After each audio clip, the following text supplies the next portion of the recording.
ये पूरा केस सिर्फ और सिर्फ एक राजनीतिक षड्यंत्र है। और अब हम देख रहे हैं कि इस षड्यंत्र के तहत यह कोशिश की जा रही है कि अरविंद केजरीवाल जी को लोकसभा के चुनाव से पहले गिरफ्तार कर लिया जाए। भारतीय जनता पार्टी ये चाहती है कि लोकसभा के चुनाव में अरविंद केजरीवाल जी प्रचार ना कर पाए।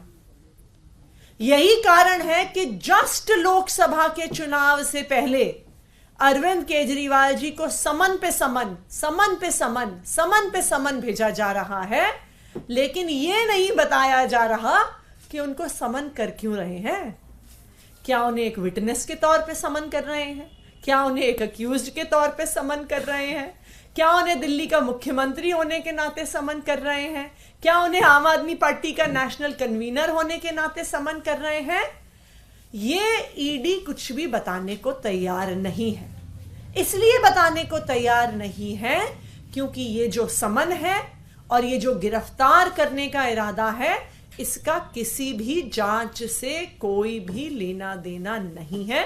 ये सिर्फ और सिर्फ अरविंद केजरीवाल को लोकसभा के चुनाव से पहले गिरफ्तार करने की साजिश है। यह देश का इकलौता ऐसा कानून है जिसमें बेल मिलना लगभग असंभव है, क्योंकि कानून के प्रावधान ही ऐसे हैं। तो भारतीय जनता पार्टी ने क्या किया? इस कानून में जिसमें बेल मिलना लगभग असंभव है, अपने सारे विपक्षी दलों पर इस कानून में केस कर दिए। क्यों? क्योंकि अब आप पीएमएलए के तहत इन्फोर्समेंट डायरेक्टरेट से अपने सारे विपक्षी दलों के नेताओं पे रेड कर सकते हो, समन कर सकते हो। एक बारी गिरफ्तार कर लिया तो फिर वो जेल में ही रहेंगे, फिर उनको बेल मिलेगी ही नहीं।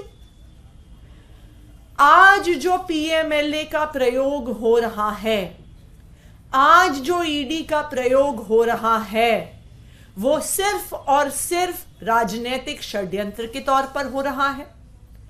जो पार्टियां भारतीय जनता पार्टी का विरोध कर रही हैं, उनको तोड़ने के लिए हो रहा है। जो नेता भारतीय जनता पार्टी ज्वाइन कर लेते हैं, उनके केस खत्म हो जाते हैं। ऐसा क्या है कि शुभेंदु अधिकारी पे इतने सीबीआई ईडी के केस हुए, लेकिन जैसे ही वो भारतीय जनता पार्टी में आए टीएमसी छोड़कर, सारे केस खत्म हो गए।